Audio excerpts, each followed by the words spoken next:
forget his name. Well, I'll tell you what, this young guy, he's a funny mother. He comes from the University of Kansas, and he'll be enjoying his college in a month or so. Because otherwise, it really sucks. I went to every game, I got the student passes and stuff. Drank beer on the hill. Wasn't that good? Anyway, we got Dominique Davis coming up to the stage. Why don't you step out, Dominique?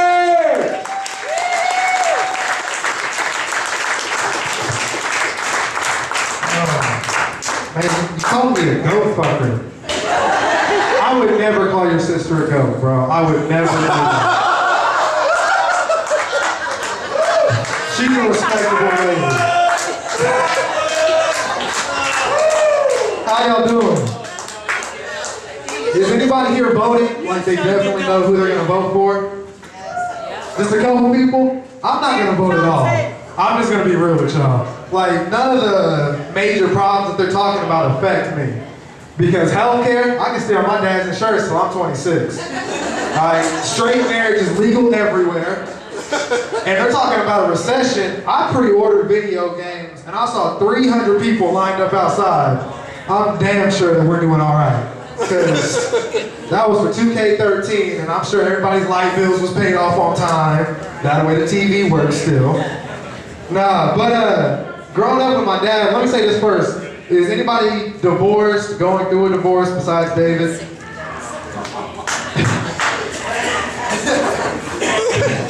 Like, just try not to bring your kids into it.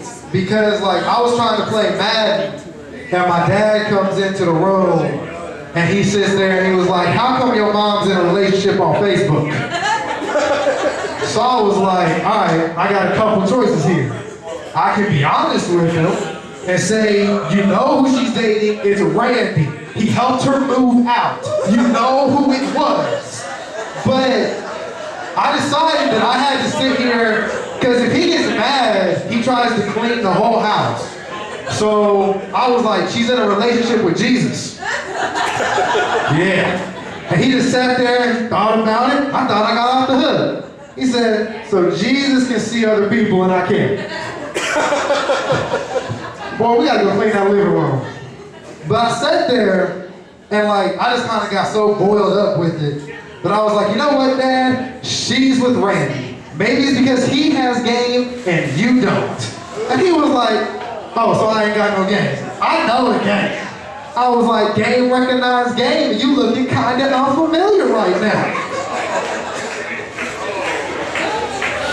No, but the other thing is like, if you do the split custody, if you get a kid back that's crying from his dad, it's not because we got a whipping or anything like that. My dad had asked me what I wanted to be growing up, and I was like, I'm gonna be a special agent, and I'm gonna go hunt bad guys. That's what I'm gonna do.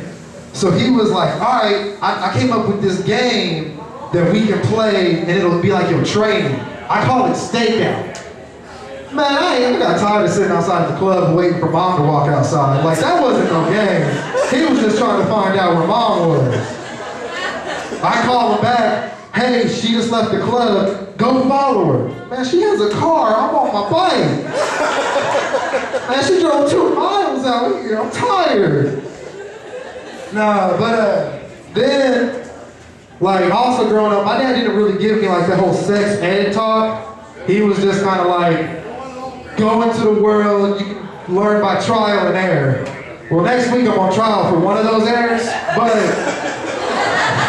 it's not mine. The paternity test will prove it. I'm sure about that.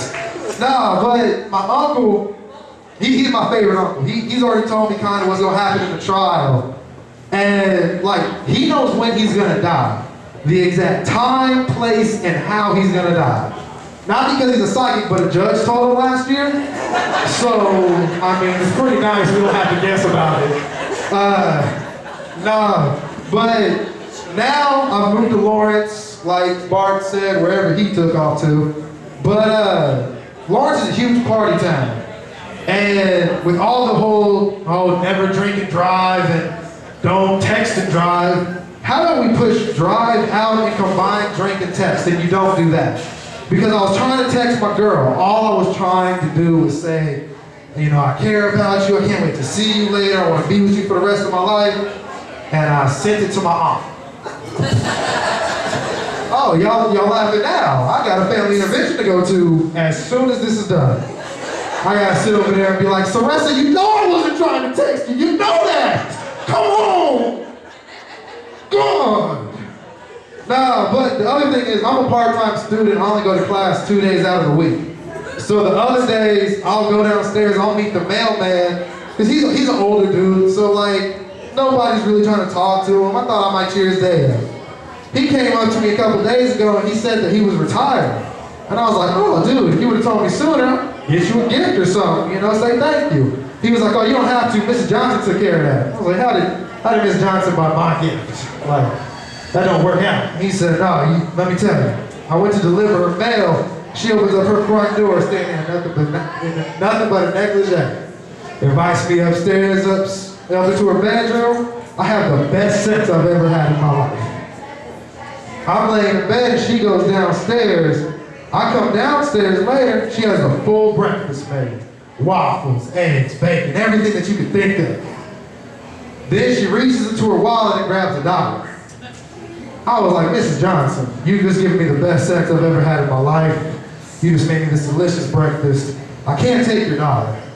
And she was like, no, it was my husband's idea. And he said, your husband knows about all of this. And she was like, yeah, I told him you were retiring, so I thought I was gonna make you a breakfast. And he said, fuck him, give him $1. Well, that's the end of my set. But I'm gonna bring up the next topic, and he has already warned me, if you don't laugh, you will become the show. So if you want to be talked about for about 15 to 20 minutes, just sit there quietly. He'll think of something for you, but nah, he's hilarious. I've known him my whole life. Well, I guess I probably should with him being my dad. But that's sometimes rare in black families, sometimes, who knows.